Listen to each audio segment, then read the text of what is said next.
ladies and gentlemen, boys and girls, welcome to the show. We've got Dr. Linda Sharp, a general internist. Linda, thanks for coming. Well, you didn't come anywhere, but thanks for dialing in. Thank you. Thanks for having me, Larry. You've been begging me to be on your show for a long time now. I actually have asked you to be on the show numerous times. You have accepted and canceled more than once, I might add. Yeah. Um, Linda, you and I have known each other for years now. We met working as hospitalists, inpatient doctors working in a hospital in Compton in South Central Los Angeles at Community Hospital. And we've had many conversations about social justice issues and race and so forth. What, Linda, why did you finally want to come on the show and talk? Why did you finally accept and not cancel?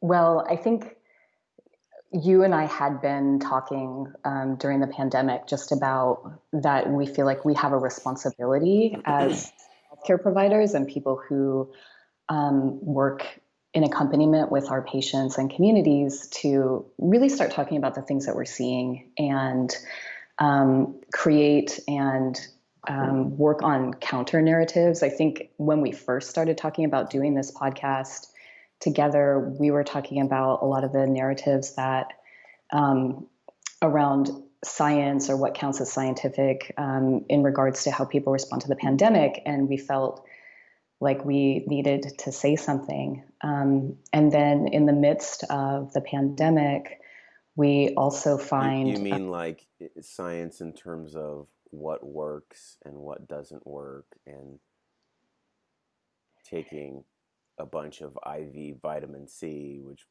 doesn't do much, versus what are the medicines and treatments that actually probably help people? Is that what you mean?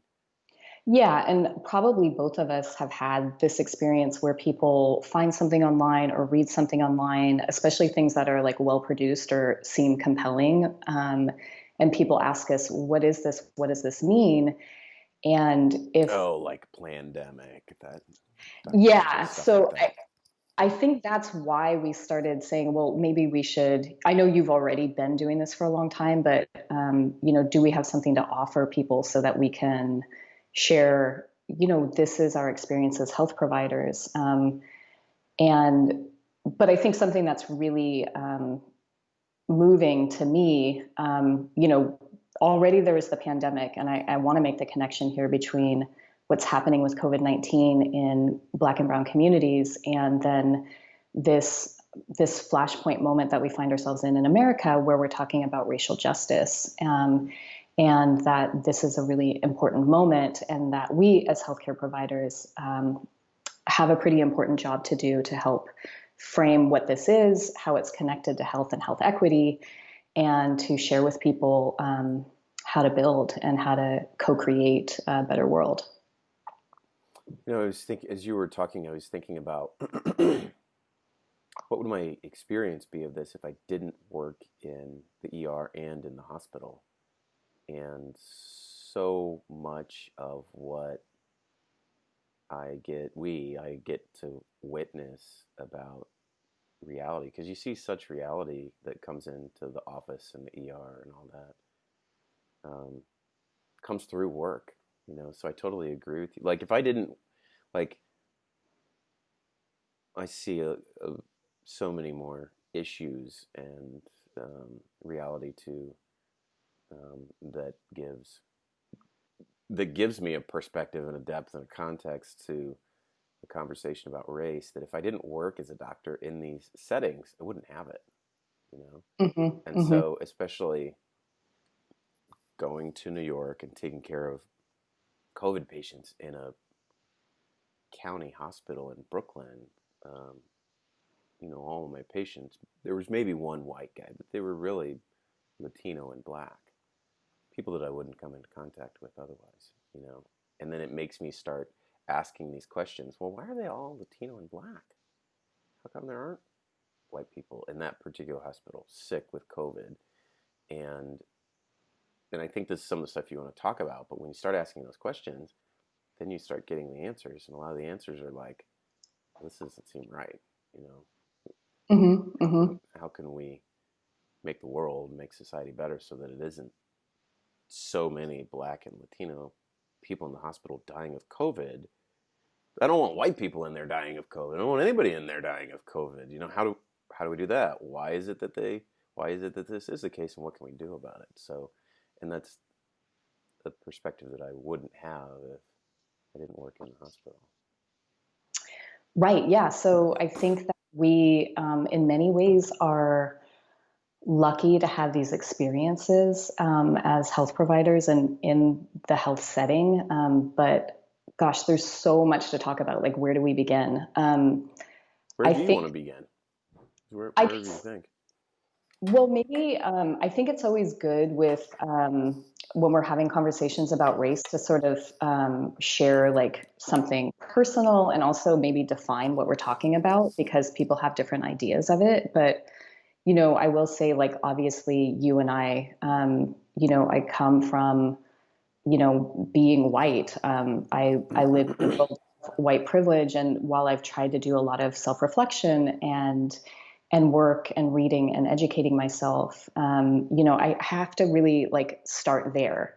That's the perspective and that's the framework and that's how I've been cultured. Um, but over the years, I've had a lot of really amazing mentors. I'll just name a few of them. Dr. Kamara Jones, I'm going to share her definition of racism next, just so that we can kind of like ground ourselves in what we're talking about. She's the past president of the American Public Health Association and has been doing work on racism and health equity for many, many years. This is her career. And she has a lot of great stuff that's really approachable. You can Google her. There's YouTube, TED Talks, what Tell me have her you. name again.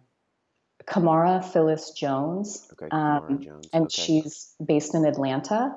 Um, and through her, we've been working on this global movement called the Campaign Against Racism. And that's in coordination through the Social Medicine Consortium, which is, again, this global collective of people on every continent. And on our WhatsApp group, it's just constantly pinging around the clock because we have this global movement. So people are constantly sort of sharing conversations, and this has been going on for several years. So Michelle Morse, who's a professor of medicine at Harvard University, and others with the Social Medicine Consortium, started the Campaign Against Racism. And about a year ago now, we all met up in Chiapas in Mexico. Mm. And we had a lot of meetings about what I'll call it CAR, C-A-R, Campaign Against Racism, about what CAR is, what are our strategies, what is the movement like, and we have local chapters. So we have a chapter here in Los Angeles, and we're really just, I think, finding our footing. But this kind of flashpoint moment, I think, is really helping us get more organized and more solidified around the things that we're trying to work on. So, I've been participating either formally or informally in these spaces for a long time. Locally here in Los This has been Angeles. a big part of your career to kind of emphasize this for people watching and listening. This is not something you're new to, these topics. Yeah, I would say so. And I think for myself personally, I would say that the bigger framework or picture of what I'm talking about, is through the lens of health equity. And what is health equity? That is what we mean when you and I see things happening differently in different communities. Why is the life expectancy in Watson Compton, where I work at my community hospital, on average 10 years shorter than it is in Santa Monica, a wealthy neighborhood 15 miles away? Is it 10? Is that what is the life expectancy? 68? I think the 70 or US life something? expectancy is in the 80s, and the life expectancy for people in the zip code where I work is 70s. Um, and I would have thought it would have been more, to be honest, but that's still substantial. Yeah, I mean, and that's just the population average, right? But what it is drastically different. I'm using zip code data, but the racial data really like layers on top of that. Mm. And so, these are things that we see and that we witness. And you and I are part of the healthcare system, which, you know, can sometimes mitigate these things, but can also perpetuate these things. And so Mm. I've always felt uncomfortable with the way that our institutions either don't acknowledge, address, or take action on what are like huge racial disparities in America that people like you and I really we witness it every day, and sometimes myself included, and our colleagues, and the whole system oftentimes normalizes it. Mm-hmm. And we just sort of say, like, that's the way it is. And moments like these, I think, are so helpful for us to understand no, this is not normal. When Black babies die at far higher rates than white babies, this is, an assertion and a reality check that in America, this is the reality. This is not me saying something that Linda believes. This is a scientific fact. When we say that we are okay with these health disparities, we're saying that white lives matter most. And that's really been, the unfortunate and shameful historical legacy of America. So maybe before I go any further, could I use Dr. Jones's Do it. definition of race and racism? I made a sign because I knew we would be talking, and Oh, I it's like have you're like a protesting PowerPoint, sign. Let me see but you this. can you read it? You want me to read it? Yeah. Racism, a system of structuring opportunity and assigning value based on the social interpretation of how one looks. Unfairly disadvantages some, unfairly advantages others, and saps the strength of the whole society through the waste of human resources. I've never heard that definition before. Hang on, let me read it again. Let me look at it again. Okay. Okay. Let me look at it again. Let me break this down. Move it a little bit to your left. Your left there. All right. You're not gonna. Anyway. Okay. Racism, a system of structuring opportunity and assigning value based on the social interpretation of how one looks. Social interpretation of how one looks. And that's what we would call race, right? That is the Appearance is what, when I see that, like social yeah, interpretation, but you mean race. correct. That's kind of that first part is like what I'm going to say, for our conversation is what is called race. This thing, I mean, we certainly focus on race here, but when I read that, I was like, oh, the beautiful people have advantages over those not so beautiful. Social interpretation of how one looks unfairly disadvantages some, unfairly advantages others, saps the strength of the whole society through the waste of human resources. So, like, disproportionately distributing resources to one over another. Okay. Saps the strength, weakens. I really love that last part of it because I think a lot of us understand and agree to the first part, but I don't know that we always get to that second part that we all are harmed. Every single one of us are harmed by what racism does to society. And that when we don't give people the opportunity to live to their fullest potential, it drags us all down as a society. And that should be a huge motivator for people who may or may not feel that this is their fight, that this is something that we should all get behind, because what we're envisioning and what we're thinking about and is co-creating, a better world that where people and our resources are used to the betterment of all. So not to get like super academic, but the economist Amartya Sen, he's a really different kind of economist than most sort of like liberal capitalist economist. And what he talks about is the idea of human flourishing and how do we build societies and create economies that allow people to flourish. And to me, I think that's part of what health equity is. Dr. Jones goes on to say that there's three kinds of racism. Hang on, Linda. Let me back up a little bit. You're saying some things that I think are interesting. So you said you liked focusing on that last part because it weakens or it hurts everyone. How I'm thinking about kind of the average white guy that some benefits from racism. How does it weaken that person? Well, I think if you look, like, take a 30,000 foot level view of it, like if you just think about the Los Angeles city budget, say you live in Los Angeles, 54% of the budget of the city of Los Angeles goes to the police department to do the kind of policing tactics that people are really trying to reform right now. But that means, 54%, really over half of yeah, the budget is police. Wow, I didn't and know that. that is not even counting like the part of the police budget that goes into school systems, other kinds of security. So that's probably not even all that it is. There's other cutouts of other people's budgets that also go to the police department. So it's even more. And that money is not going to healthcare. That money is not going to the education of that person's child.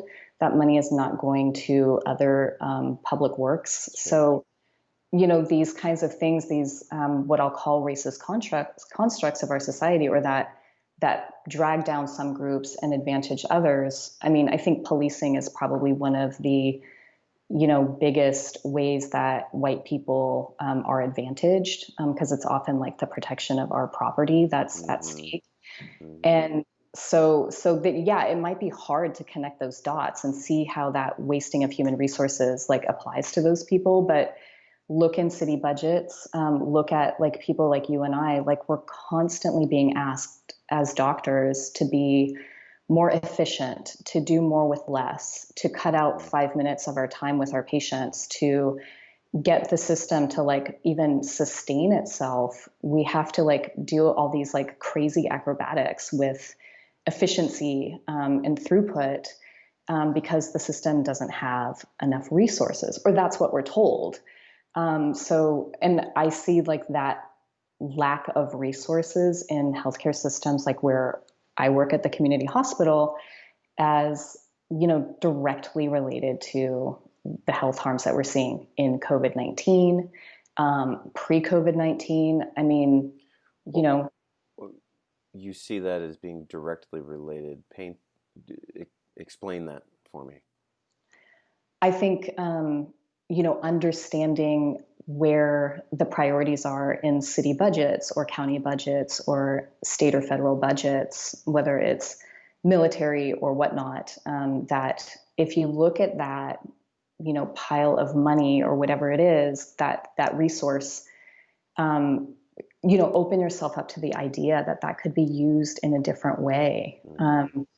And, Instead of spending so much money on police, yeah, still have a police force, but then spend more money on education, for example. yeah, or, the prison industrial complex, like here in LA for years, there's been a big movement towards trying to dismantle the Twin Towers, which is the biggest jail in the world. It's also the biggest mental health institution in the world. What are So, the Twin Towers in LA? I don't know. oh, sorry, it's the LA County Jail. Not far from my house, maybe a few miles from here, sits the biggest jail in the world. Wow. And it's also the biggest mental health institution in the world. And There's no coincidence there. yeah, so, we're talking about, so this thing that's been going on in LA, we've been asking the city council they wanted to build a new jail. And, we said, we can't be doing this. We can't be like taking care of people's mental well-being in a jail system that's run by, the prison industrial complex. It Mm. doesn't help people with mental illness. And then this cycle continues and it continues. And it absolutely wastes our human resources as a city and as a society because those people are locked up and they're not getting better. Um, so that was a long fought battle that we are, I can't say we, I haven't been as directly involved in that work as others, but the city did finally decide to build a mental health facility for people who are incarcerated. That's going to be run by the Department of Public Health and Mental Health. But over the last 6 to 9 months, they've also walked back and forth on that commitment. And, the amount of energy that people have to put in just to kind of do what seems like common sense to those of us in healthcare, the amount of energy that those advocates have had to do just to even convince city and county leaders that that was the right thing to do is by itself kind of shocking. Mental health is crazy to me. How it, incredibly neglected it is in the state of California. I just see over and over in ERs when people come in suicidal or take overdoses or they're psychotic or they have addiction, and there just are not that many options. So we just and and I ask, and I'm curious what you think about this, but it's like asking these questions: why is there such a void of addressing this and service? I'm sure part of the answer is money. For whatever reason, there isn't a political will to spend money on that part of the system. But what do you think, Linda? What's the answer to why is that not? I'm going to give people a concrete example. I mean, all day long, see people addicted to alcohol or cocaine or methamphetamine. And if you want to go to rehab, for example, for a week or 30 days, great, you can, but you're paying out of your pocket. Some insurances will cover that, but typically, state insurance for the poor, like Medicaid or Medi-Cal, they don't cover that, right? You can't go to Malibu for your 30-day, Hollywood detox where you're in rehab. That's not covered. And so I've had plenty of patients who genuinely want something to help get them off of this medication, and it just doesn't exist. You can't put them in the hospital because that's not reimbursed at that level. It's too expensive. Like, what am I supposed to do? Like, give them a handful of pills and say, here you go. This is how you detox off alcohol. Good luck. There's just nothing there for it. And so why is that? Why don't we do that? What is the Yeah. barrier? What are the barriers to that? Well, maybe let me just unpack like a challenge that you and I and probably many other health practitioners have is like being the doctor that day trying to solve a systemic problem, right? Like, what your patient has, that addiction is a diagnostic illness that has treatments, whether it's, medication assisted therapy, like a lot of general internists get behind, or whether you're a psychiatrist and it's cognitive behavior therapy or peer-to-peer support or whatever, there's acupuncture, whatever the treatment is for those people. So it's really hard for you in the ER or me from the inpatient wards to try to struggle against a system that's really stacked against us. Mm-hmm. So when you say there aren't any options, it's impossible to do that. Well, who's deciding that? Again, I think it goes back to assigning value and putting money behind things that are differently valued, right? So if you give all the money to this system within healthcare that's like very inefficient, huge amounts of waste, but like the resource is not really connecting to where the need is, that's part of it. Mm-hmm. So throwing money at the problem. but so like giving like more money to it doesn't always like turn into quality care. And I don't know if I'll be answering your question here, but I guess I do want to point out, like, since we're talking today about racism, I think racism is a sort of ongoing, constant act of violence against people who are not in the dominant class.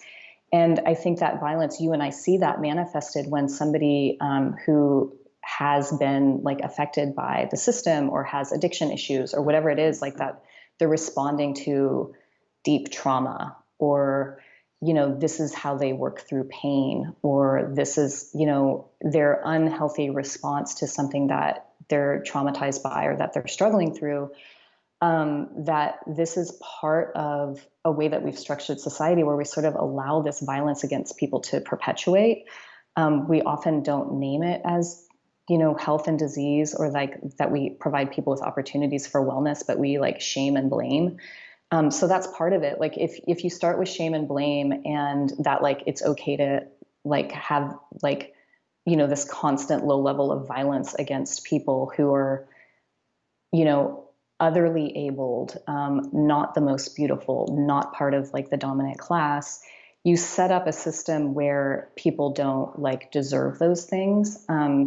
And you justify like not funding those things. Mm-hmm. I mean, I will correct you a little bit and say that when the Affordable Care Act passed, there are more innovative Medicaid expansions in certain parts of the country where addiction services and more like socially recognized services are part of a Medi-Cal HMO plan, but not for all people. And even though we're like years and years and years into the ACA, not all of those things are actually well formed or well resourced. So the Affordable Care Act actually has a lot of models for how that could be done differently, but making that work is a huge challenge. At community hospital, we finally were able to get access to this. And I'm not offering this up as like the solution, but there is this initiative called the Whole Person Care Initiative in Los Angeles, and there were a lot of ways that people who had addiction issues, housing issues, other kinds of challenges could get more resources. But to enroll in that was just this hideous bureaucratic nightmare. Mm. And so our patients, you and I both know, like the tremendous level of need. A lot of like decarceration stuff was happening around that with whole person care too. But for whatever reason, our patients, because they were in the four walls of our hospital and outside of the public system, couldn't access those services. But if they walked across the street to the urgent care that was run by the county, they could. So there's the brokenness of the system does allow for and creates like, this havoc around. There might even actually be a resource available that could help your patient, but you as the ER doctor don't know it. Your case manager is overwhelmed by something else. And even if he or she could get that, I'm sorry, my phone's ringing. I should have turned it off. Do you need to take that call? No, but who is calling me right now is my really good friend, Jyoti. She's actually one of my she's one of my mentors too, who I feel like she has taught me all of these things. And so what I'm saying are the things that Jyoti taught me. You could put her on speakerphone. She calls back. You could talk to her for a second. But is it okay if sorry, I know maybe I'm rambling too much, but I wanted to like make the point because I don't want people to think that this is just sort of me doing my thing, but that I'm really reflecting on the work of CAR and a lot of other people's voices who have taught me. But the other things that that Dr. Jones offers in her framework of racism is 3 different types of racism. I want to hear that. Can I ask you a question first? Mm-hmm. In your current job as a doctor, can you give us some like concrete examples of the connection that you see between people coming in with disease and sickness and race? Like, make that connection really clear. Um, okay, so how does racism kill? That's what we say in the campaign against racism. Racism kills, inequity kills. And so probably it's easier to do that outside of the health system because health and the healthcare system are not the same thing, right? So the vast majority of like why you're healthy and will hopefully live to your 80s or 90s is not because you have like a good doctor or a nice hospital in your community, although that helps. The vast majority of like why you're healthy and why somebody in Watts is unhealthy is about the socioeconomic reality, what we often call the societal determinants of health or the social determinants of health. So Like, how like does what? racism kill? Yeah. Racism kills by defunding and disinvesting in communities of color. So that starts with things like redlining. And that is basically where real estate, is not available to people of color because of just literally overt racism. So look up redlining. There was a point in my life where I didn't understand or know what that was. Places like Watts and Compton, where I work historically, have not only been like underfunded with things like school and education, so early childhood education, um, schooling. If you don't graduate from high school, you live a shorter life on average, period, end of sentence. That's just a medical fact. That is a public health reality. Um, Unemployment, opportunities. I mean, it just goes back to so if we think about our definition, how does racism unfairly disadvantage some?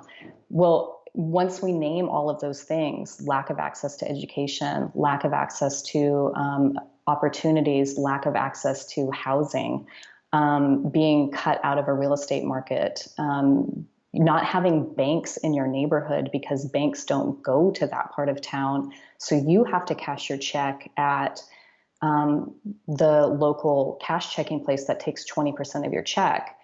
You are really continually sort of beaten down into a poverty and racist sort of society. Mm-hmm.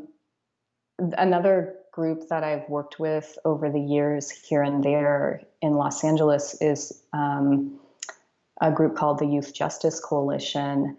And they've been doing work for a lot of years around changing the police budget, but they also have a lot of campaigning around what they call the school to prison pipeline.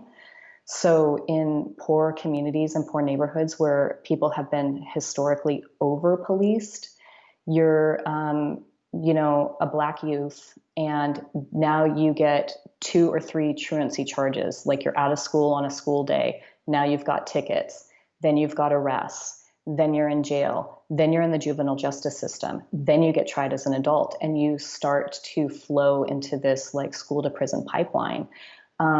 And they can tell that story much better than I can, so you can go find them. They're the Youth Justice Coalition in Los Angeles.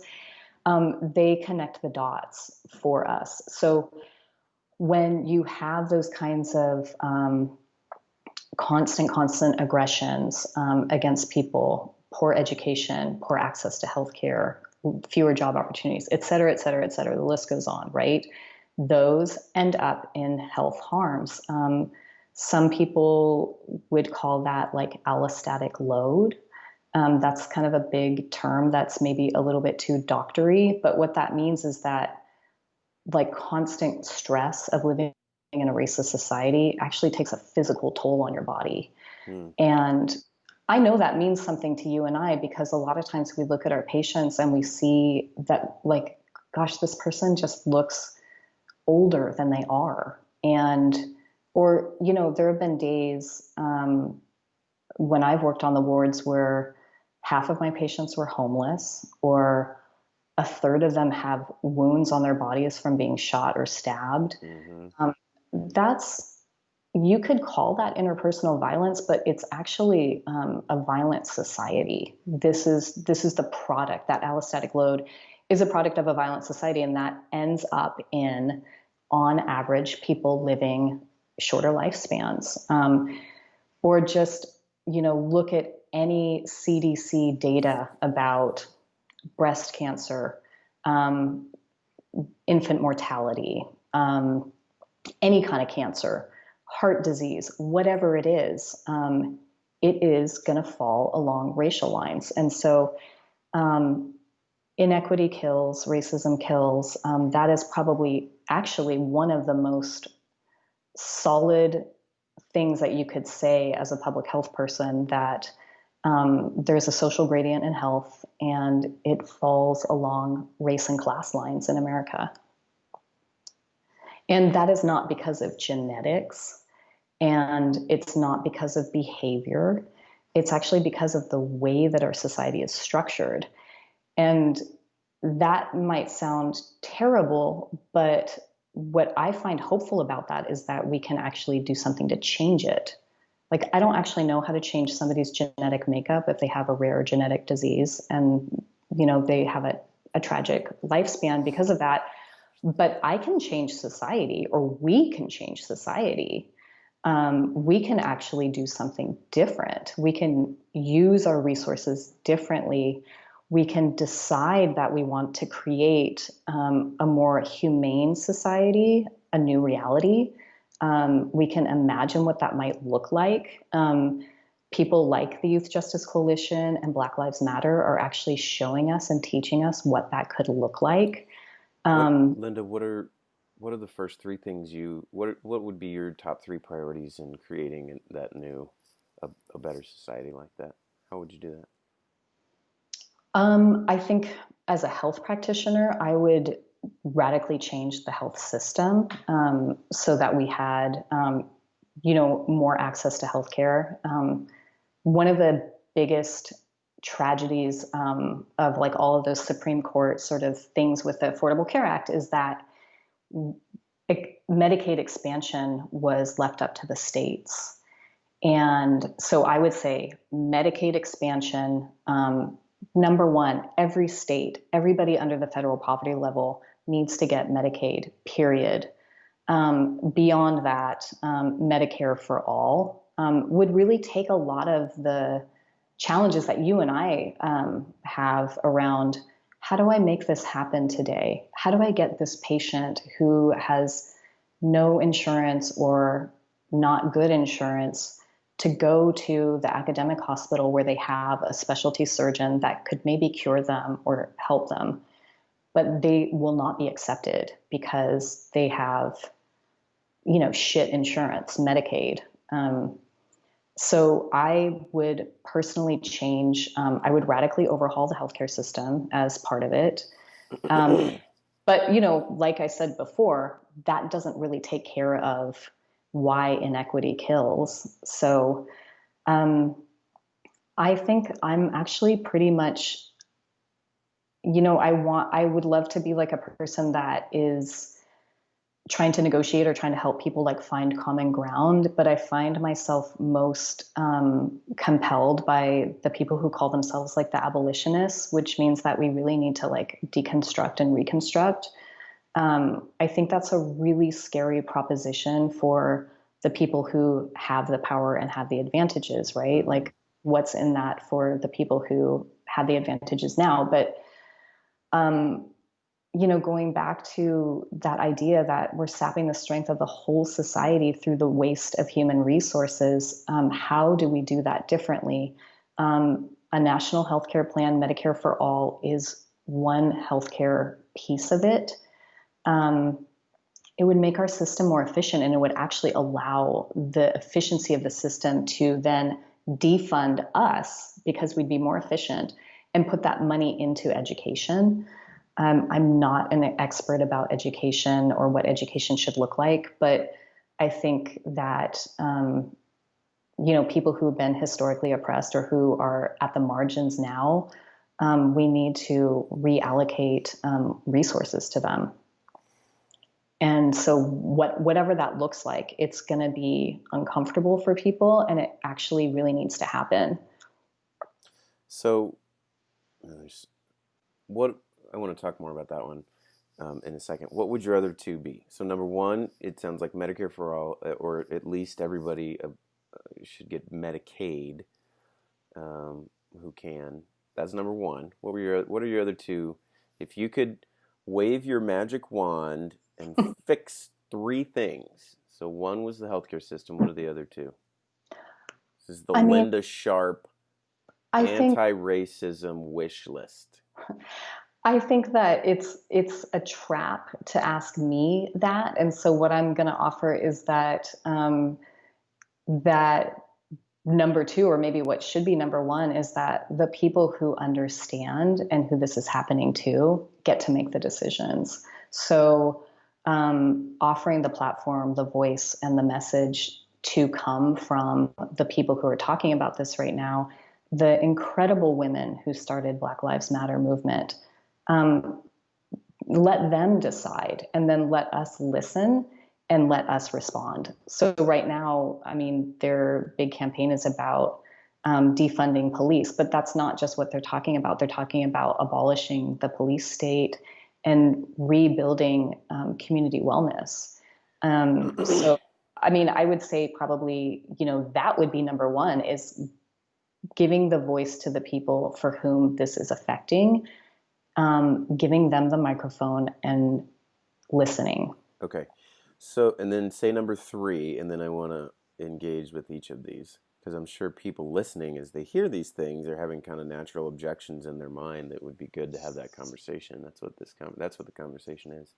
What would your third thing? So, it sounds like number one was healthcare. Number two was kind of power to the people. Well, I'll call it centering at the margins. And that phrase comes from something, again, that people could look up if they want to. But it actually came out of a New England Journal of Medicine article that started around a lot of the Black Lives Matter movement. So centering at the margins means that we try to figure out what it feels like to be in the margins, center ourselves there, and then start to envision what the world should look like from that vantage point. We don't do that all the time. Take that perspective. Yeah, I mean, I think number 2 through 10 will flow from that. But I would say for myself personally, like my personal mission is to, I think, build a healthcare system that is more equitable. And I think Medicare for all in the United States would be, a start to that.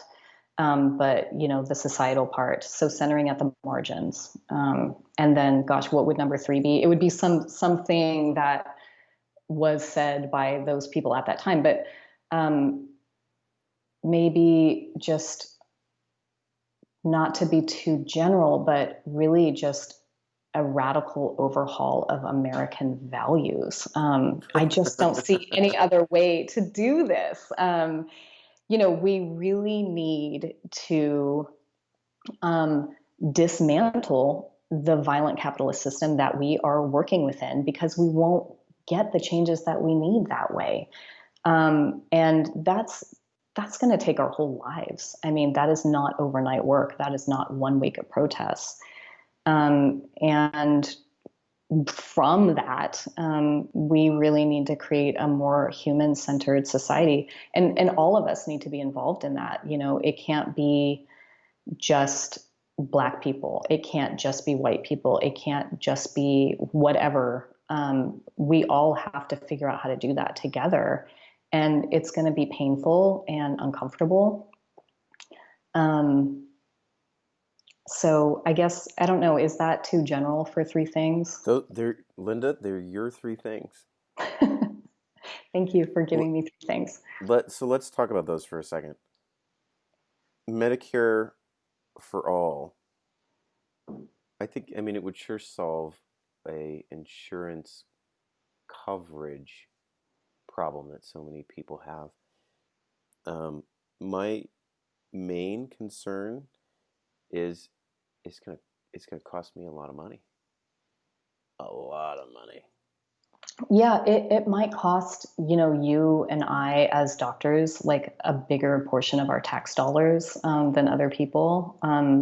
There's no doubt about that. But the system, if I mean, I've functioning read estimates of on 100,000 bucks, it would be an extra $10,000, something like that. for Medicare for all. each person. Depending on, yeah, for each person who makes, like, if you make $100,000, if there was Medicare for all, how would you pay for it? If you're paying for it similar to current Medicare, it'd be like $10,000, Hmm. and that's a really hard sale to the tax-paying person. I don't think it's a, I mean, there's I don't think it's like dollar for dollar. Like I'll just say that my own personal health insurance is upwards of, I pay $6,000 a year just to get insurance. And then I have a lot of out of pocket expenses. So in any given year, I mean, I wouldn't mind paying $10,000 instead of $8,000. It just doesn't feel that different to me. I would happily pay that extra $2,000 to have a better system. That's me personally. I'm sure yeah. there's many people who would not want to do that, but a small price to pay in my book if the more wealthy people in the nation have to fork over an extra, what to me is 2 grand to get people two what they thousand need. dollars doesn't sound too bad, but I think to somebody who's got it covered from work, who isn't paying that, who makes 100,000 bucks, the idea that they're gonna pay $10,000, lose their private insurance, which probably is better, so that everybody else can have insurance, is a that's, I think, at the crux politically of why it doesn't happen.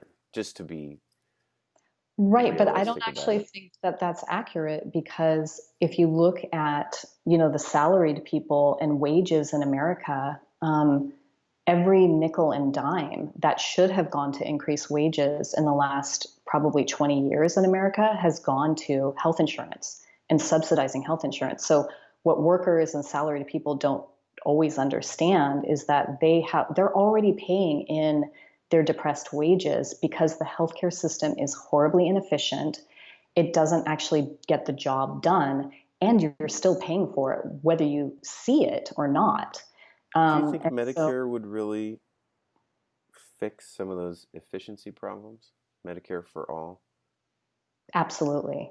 Absolutely. I guess, Yes. like, there's that fear that it turns into the VA, which is such a nightmare of bureaucracy as a system.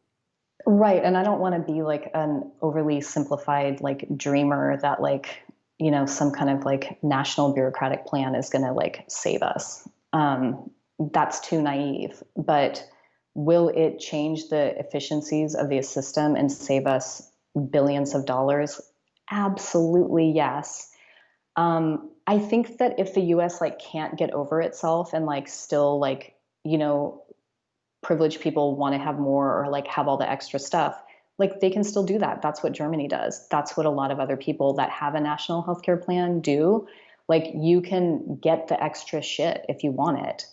Um, to me, that France would has it be that like, way too. Everybody has a yeah, basic I health mean, care, and then there's supplemental stuff that people pay for on top of it. yeah. So that to me, like as a philosophical principle, is more of like what we would call like maximizing the minimum, like a John Rawls kind of what kind of a society would you want to build if you didn't know who you were going to be in that society, rich or poor or somewhere in between? Then what I think most rational people would want to do would be to maximize that minimum, right? To create enough of a healthcare system where people should not be dying unnecessarily of things that are preventable. That's what's happening in America. That's what those statistics show us. That's what we mean when we say, or that is one of the things that we mean when we say Black Lives Matter. This rallying cry is like, look, this is happening all around us, and we could make it different. Um, it just, that's really, I think, a fundamental part of this. Okay. Okay, let's talk about. There was this other idea, your number two, I believe, which I called Power to the People. One thing you said was deconstructing the police state and then rebuilding it. That's the idea that I've also heard. And I think the first reaction to it is, well, we need the police to deal with crime and all of the things that they do. So what does the rebuild look like? How is that different from, you know, the needs of the needs of police? Mm-hmm. I mean, I'll leave it to the people of Black Lives Matter and other people who are better at talking about this than I am, but I'll just, I think we have to go deeper than, but we need the police. People in society need structure and safety and wellness and the feeling of that they can actually, thrive. How does that happen? I don't really think that it's going to effectively happen with a violent police force that's here to protect property. So how does it get done? So, I'll just give you just a tiny, tiny example in Los Angeles because, go deeper than, but we need police, right? Maybe we do need police sometimes, but not in all the ways that we have them available now. There's this thing called the community alternative to 911. So if somebody's having an opiate overdose, do we need a policeman to answer that 911 call? If somebody is responding to internal stimuli and having a psychotic break, is 911 sending the police to that person? Is Well, that helpful? that should be a medical Right. So those evaluation. things, so like revamping 911. 911 is a clearinghouse for crisis and tragedy and emergencies. So does every response have to be either an EMT or a police person? Maybe they're there some of the time, but where are our other crisis response teams that have different tools, different resources, and different things to offer people? So if every time you call 911, there is sort of this implication that there's a criminal act going on, I guess, outside of like the heart attack where the EMTs and paramedics Right. arrive. But you sort of imply criminality when there may actually be a whole other framework to apply and whole other resources to apply. So that's just one way of doing things. I think that we've normalized this idea that like we need police to do all of this stuff for us. Communities can actually autonomously do a lot of like quote unquote policing of one another with more organizing and more intentionality around community spaces. That's what the most progressive, or I don't know, not progressive, but like the abolitionist groups in Los Angeles talk about, like, how do we work with ourselves? How do we stay organized? How do we stay safe without engaging the police? Because even like when you and I say like we need the police, that ignores the reality. Again, medical public health fact here. The more police around, the less safe that Black people are. That's just a fact. That's not something that Linda is saying. That's just reality. So more police presence in Inglewood or Compton doesn't make people feel safer. It makes them feel occupied. And so, digging deeper, why do we feel like those people need to be on those corners? What are other ways that we could engage in community safety? Yeah, I guess I'm kind of open to that conversation and discussion. There's kind of a I find some of it hard to. I was having a discussion the other day with somebody about this, and I was like, "Oh, well, who's going to help you when you get attacked or robbed or whatever? If there's no police." I guess I just didn't understand But I don't, I see. I yeah. appreciate the um, the policing thing. I think there's a role, and I guess I just don't understand. I worry that it's a little naive to um, be suggesting. I mean, when I hear defunding the police department and all of that, like there is crime. There still is stuff that Yeah. And I falls think, into that realm. So it's not clear to me how you still do what I think police should do. I mean, should it be reformed?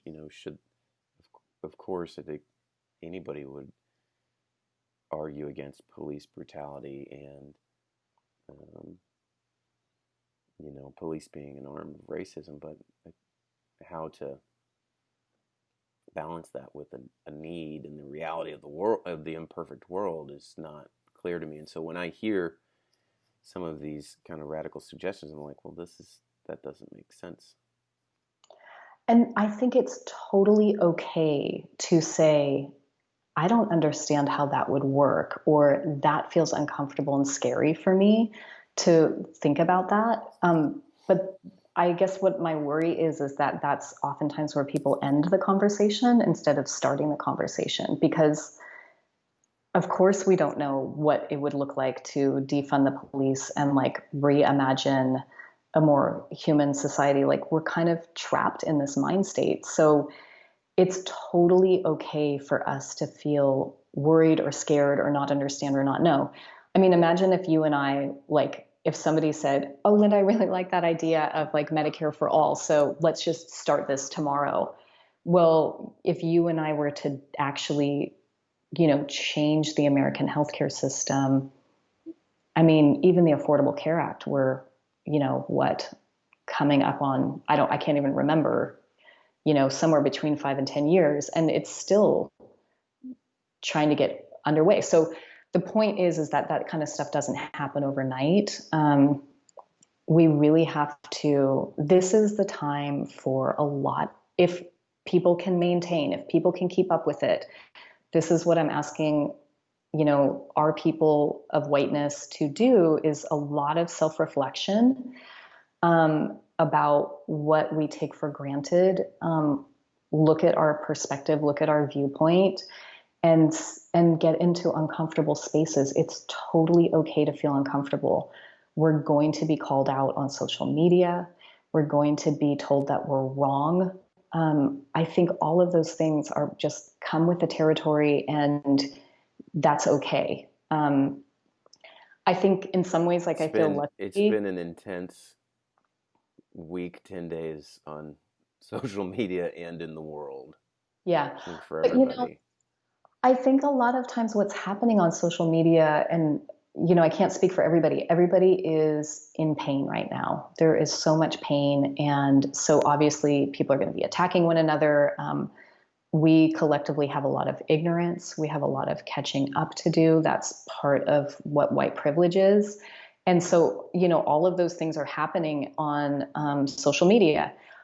But like, something that I really love about the campaign against racism and being a part of this global movement is that when we work together, we're organizing and we have rules of engagement and we feel safe around one another. And usually when we start a conversation, like I was on a call this morning about, naming racism as a public health crisis and like how that would help us pull levers in our communities to kind of get the changes that we want to see. But we started our call with some ground rules, and then there was some tension on the call, and we resolved it because we came with mutual respect. We also came with some ground rules about how to engage one another, and if we said something that a person didn't agree with, then we have ways to work through them so that people are allowed to be wrong, and then they're also allowed to learn. So I guess what I would offer to people is, if you feel scared or alienated, to really just keep doing that self-reflecting work and find people who create a space where you can actually really grow intentionally, and evolve. That's what organizing and advocacy really feels like to me, is a place where, it's not okay to come with just like blatant ignorance and like, that's going to get called out. But, Mm-hmm. we all have to go through, I think, it's complicated. It's hard to analyze like where your values came from. I mean, and what that means, like I have a really complicated relationship with um, Catholicism, Christianity. Like I see that like the roots of like the values that I have and like why I want to be the kind of a person that I am. It comes from, I think, Christian identity and Christian values, but I'm also completely ashamed of like the history of Christianity. And same with my relationship with being an American. It's really complicated, but Mm-hmm. it's really good self work, to not just feel, like I've done a lot of traveling in my life. And when I come home, I love home. I love America and everything that it represents, but I also feel ashamed about what America is. So, apply those kinds of things to the self reflection that it takes to understand how to make, a society less racist. Let's just really dig deeper here. Would it be, I know I'm talking a lot, but would it be okay to read something Do from my it. friend's book? Yeah, So you just got me thinking, Linda. I'm just thinking about things over here. okay, so this title of this book is intended to, to actually provoke. So this is a title of a book. It's called, and this is by my friend Matt Meyer, who's been doing a lot of this work for many, many, many years. It's called White Lives Matter Most and Other Little White Lies. It's a super easy to read book, and it's Matt about Meyer. being a white ally. Okay. So what Matt says here, these are just really, really important things that I think are helpful for all of us when we're trying to figure this out. We have many questions to ask and much work still to do. When we organize, even in the most determined of solidarities, we will make mistakes. But as a wise comrade, Claire Baird of the Catalyst Project reminded me, it's time for white folks to get more comfortable about being uncomfortable. We must get comfortable with the discomfort of not being at the center or head of all things.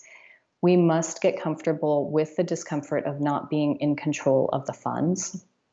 We must get comfortable with the discomfort of not being in control of the agenda.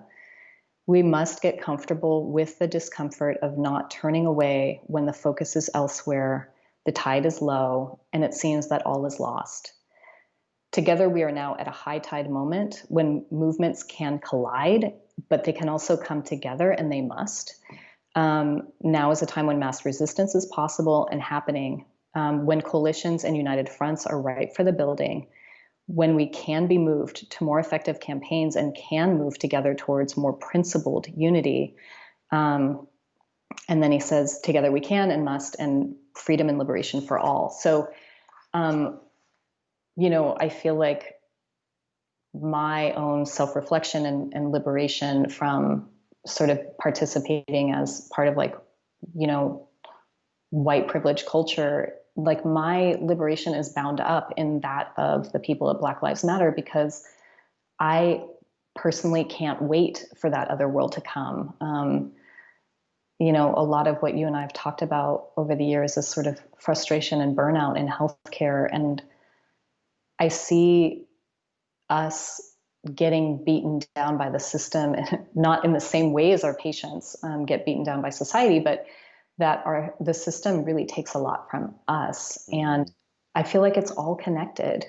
Like racial capitalism really hurts our souls. And I cannot wait to get to a different space. Like, I'm not afraid of it. I mean, I may not understand all of it and I may be super uncomfortable sometimes, but I'm excited for it. I'm just so glad that we can have these conversations, even if they're super painful.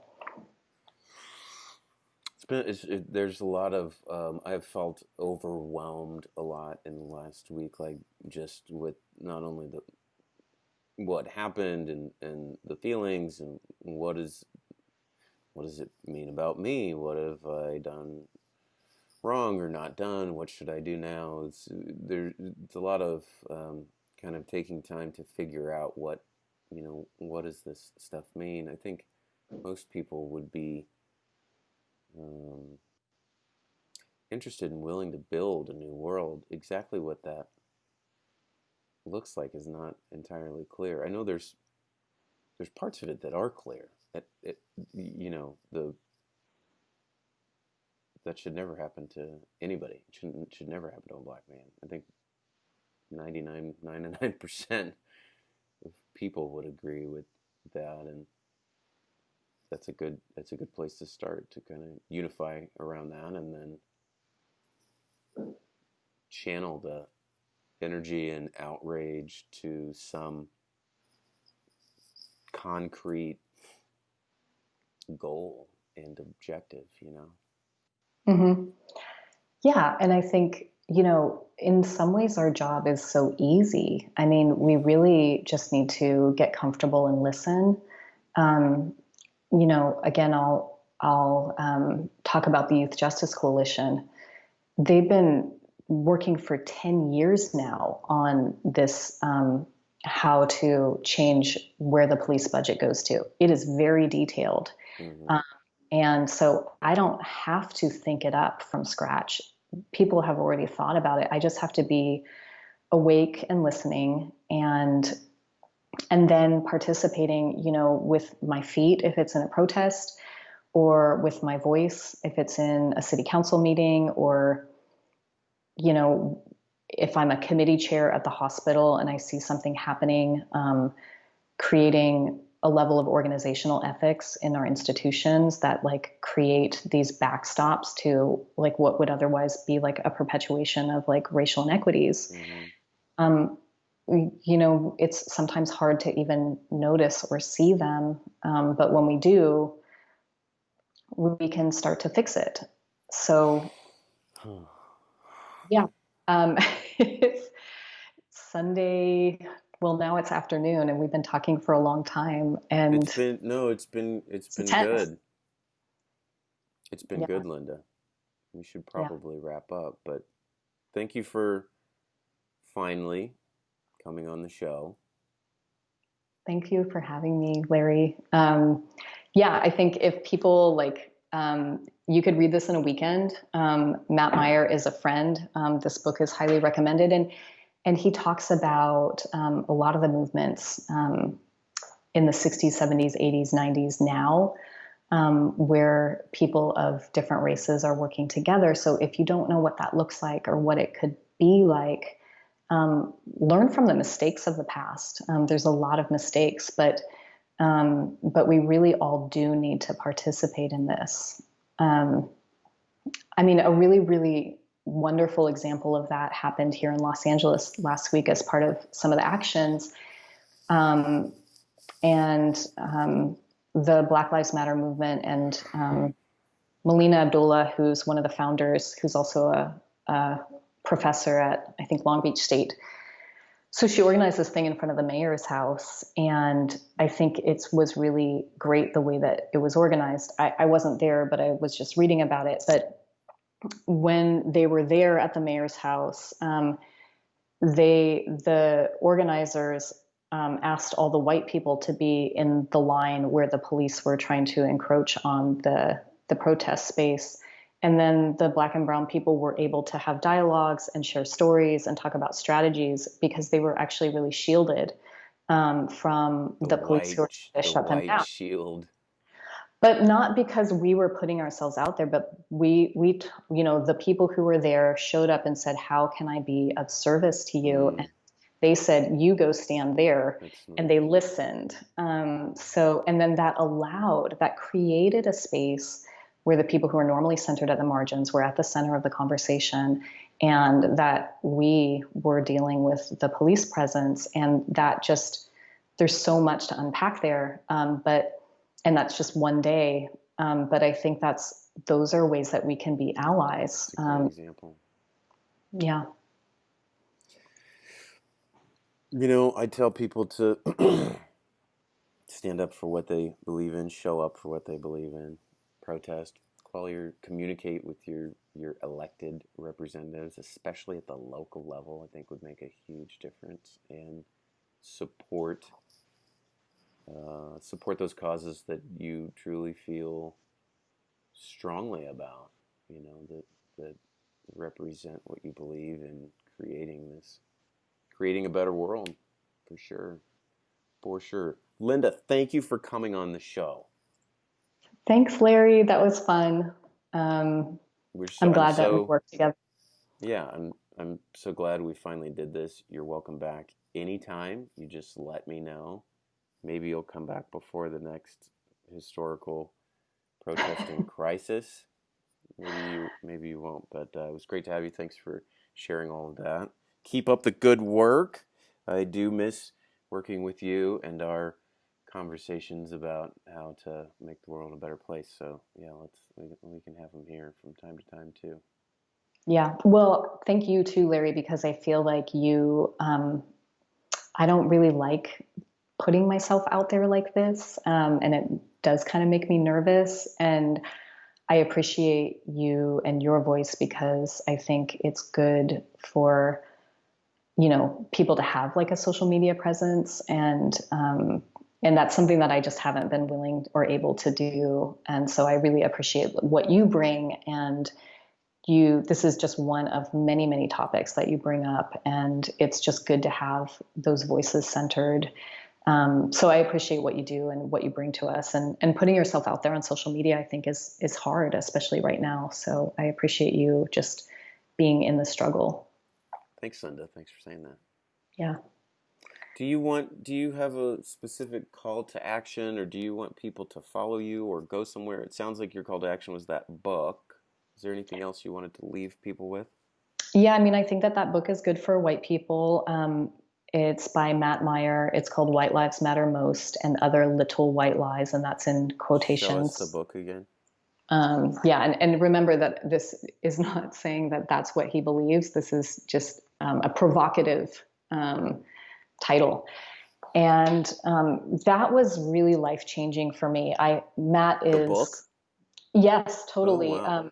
Matt is a friend that I met through one of my mentors, Linnea Capps, and I met him a couple years ago, and then I finally got to read the book as I was on my way back home from our meeting in Chiapas with the Social Medicine Consortium. And so we had just spent days and days sort of steeped in all of this. And then I finally opened his book, and it was like, oh my God, Matt helped me figure it all out. Like, it was so helpful to me. And I'm just so glad that he has that to offer us. It's a great book.